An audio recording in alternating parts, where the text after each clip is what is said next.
It's like I haven't seen you all in a couple minutes. This is your second time around on the staff. How would you compare? They actually had a song like that. Second time around. I'm gonna have to Google that. Well, how would you compare the Kentucky you were with the first time with the Kentucky you're with the second time? First, let me say, Jared, I'm really excited to be back and happy to be sitting in front of you all and having this conversation.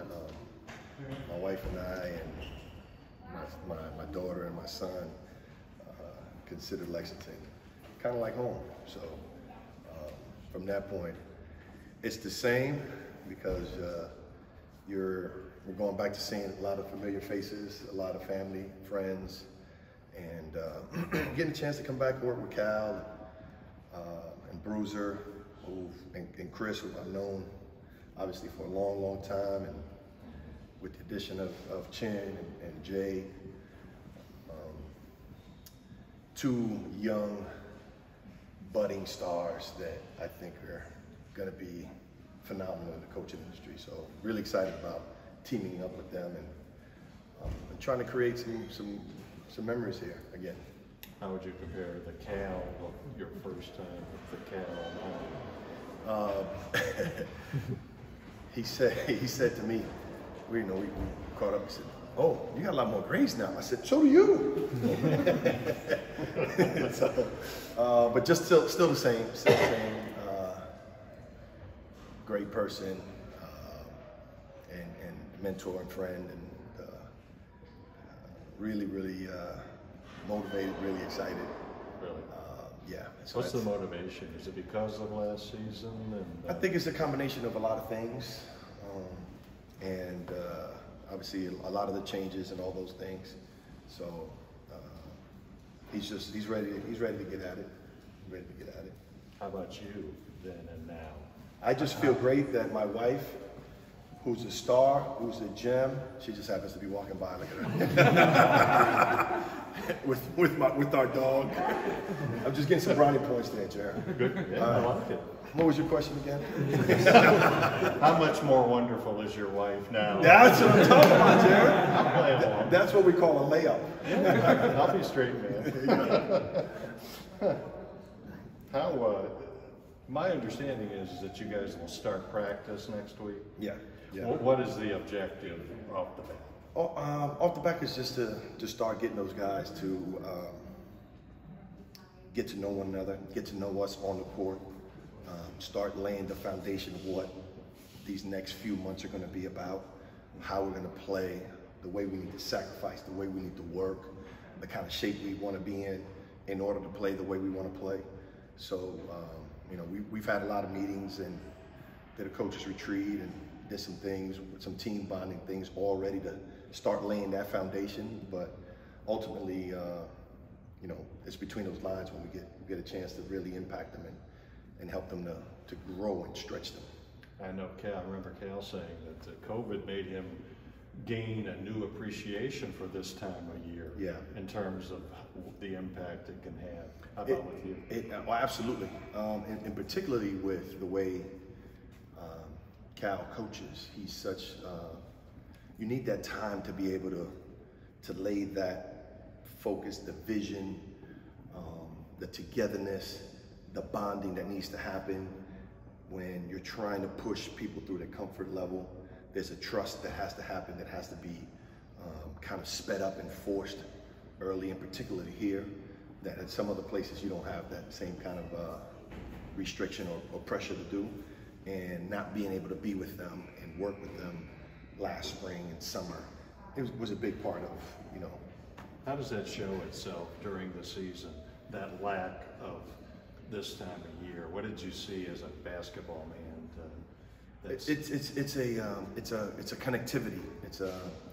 It's when you meet up against another really good team, it's finding an extra oomph that gets you over the hump.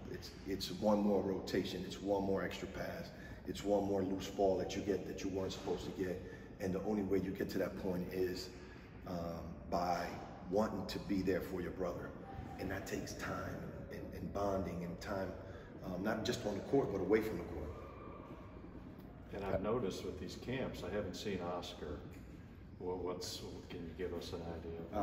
Oscar is on his way back. He hadn't been home for 6 or 7 years.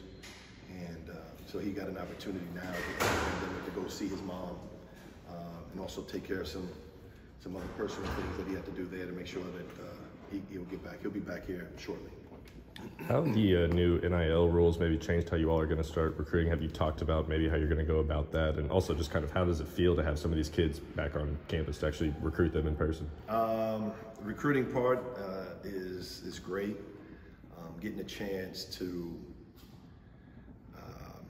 our staff, we're people person, so getting a chance to have dinner, connect with families, connect with the kids, being able to communicate and share the vision that we have. It's one thing to do it on a Zoom, it's another thing to be able to do it and touch people and read body language and all those kind of things that you need. You know, I'm a touchy-feely guy anyway, so it's always good to be able to put my arm around a kid or you know, the family, the dad, or something like that, and you get that connection. And so that, being able to have that has been great. As far as the NIL, it's something that we're all trying to figure out and trying to get prepared for, and we know it's coming pretty fast, and just relying on the powers that be that are make sure that we're prepared for those things. Are there any different like recruiting philosophies of how you kind of gone about it when you were first here and now your second time around? Try to get the best student athletes that we can that want to be here, that want to take the challenge of being out of Kentucky. And Kyle says it all the time, it's not for everyone, and it's not. So we lay out that vision, we lay out the expectations, we lay out how hard it's going to be, and the kids that sign up for that are to be commended, and we love them for that.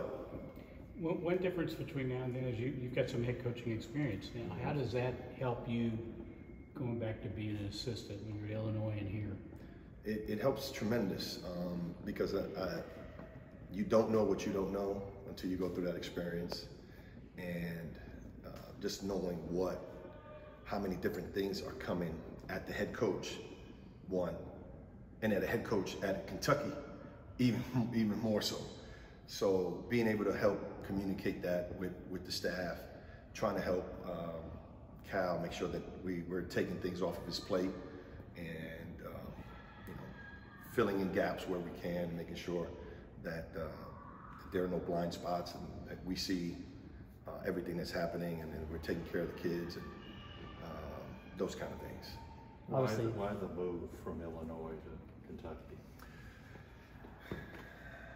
I started off by saying it's home. You know, if it wasn't Kentucky, I would have stayed in Champaign. You know, Brad and Josh Whitman and the staff and the people there at Illinois were phenomenal. But it's just, you know, it's the relationship I have with Cal, the relationship I have with Lexington. My daughter just graduated from here. So from UK? From UK, yes, yeah. So there was times I was back in town and sneaking in and nobody knew, and I'm just spending time. And ironically, the first day we moved her into the dorms as a freshman, I'm in her room trying to put together one of these IKEA things, and Dr. Capilouto and his wife walk in and she goes, "Coach, what are you doing here?" I'm like, I'm checking my daughter, and you want to help me with this thing, Doc? they got a kick out of that, so it was pretty funny. But yeah, so I've been back and forth throughout the years, and it just the opportunity was right, the timing was right. Obviously, Jay and Bruiser were on staff last time you were here. What's it been like to get to know them specifically? Say that again? Obviously, Jay and Bruiser were on staff the last time you were here. What's it been like to get to know them? Well, I've known Brew for many years. You know, actually, Brew was with Cal's staff when I was a senior in high school. They were trying to recruit me briefly because they had just gotten well, Cal did. Brew wasn't there yet, so it was a couple years later. But they recruited a couple of my teammates, so it's been 6 degrees. I'm sorry, 6 degrees of separation with Cal for many years. So I've known Brew an awful lot, and I've known Jay's father for a long time as well. So getting a chance, I knew that he was a star, up and coming, but getting a chance to work with him hands-on, both he and Chin, it's exciting. It's exciting. Is Chin any different now that he's here, or is he the same old Chin that you got to know? No, he's the same. He's the same guy. He's you know, he's really happy to be here as well, and pumped, learning and seeing about all the things that I had told him about, how fanatical our fans are, how educated they are, how passionate they are about the program and the school, and you know, so he's been pumped up about that. Heard Cal said it before, and I heard him tell the campers the other day was with Laurel about the game has become more skilled. You still have to have athleticism, but skill has become a priority. What does he mean by that? How does that show itself, I guess? It shows in his shooting ability, allowing the shooting be able to give you space, allowing you space for people to be able to attack, handle the ball, pass the ball, rather than just utilizing a lot of length and athleticism. So I think just the combination of those things, it's as you see as in the NBA, the teams have gotten smaller, quicker, more skilled, multiple positions, people playing different kind of positions, having 2 and 3 guards. And the irony is that he's always had teams that have had and played 3 guards. So I think just getting caught up with that and getting his philosophy and shaping and building a team that can play that way. In preparing for this, I thought about that when you played for Pittsburgh and came down here and beat Kentucky in the preseason. Yeah. What do you remember about that? Is that like a personal highlight of any sort? Absolutely, absolutely. For 2 reasons. One, Kentucky was recruiting me as a senior, and I was set to come and visit, and the last scholarship was given to Amino Timberlake, and so I had to change visits and wind up going to, I visited Wake Forest and then committed to Pitt. Secondly, I remember that all the hoopla was about Coach Pitino and the players wanting to get Mashburn back to New York, and they wanted to get back to New York. And we had 4 guys on our team that were from New York, and we wanted to go back to New York. And so the other thing I remember is after the game coming out and seeing 7,000 fans still in the stands listening to the radio show, which continues to happen now, I was in awe. I'm like, what's going on? What happened? They were like, no, they're just hanging out waiting for the radio show. I'm like, wow. No, it wasn't happening in Pittsburgh, so it's a unique experience to be a part of. Yeah, I don't think Pitino was very happy. No. Obviously, you've coached national championship level teams, and you know what it means to get there and how Kentucky is during March. What's it going to take for this team to make it that far? And it's going to take us worrying about June 14th, one day at a time, working, spending time with each other, growing, challenging each other, and it takes a lot of hard work to get to March, but you can't get to March before you get to August, September, October. So we'll worry about that once we get to those points. You've coached a lot of fan favorites here in Lexington. Which player do you think will be have a special place in fans' hearts come the end of the season that's on this team? That's tough to say. It's tough to say. Hard to know. I think they're all pretty talented, pretty special. Who makes a certain kind of play when that opportunity presents itself. That's hard to predict. I'm glad that I'm going to have a chance to have a front row seat to see who those guys are.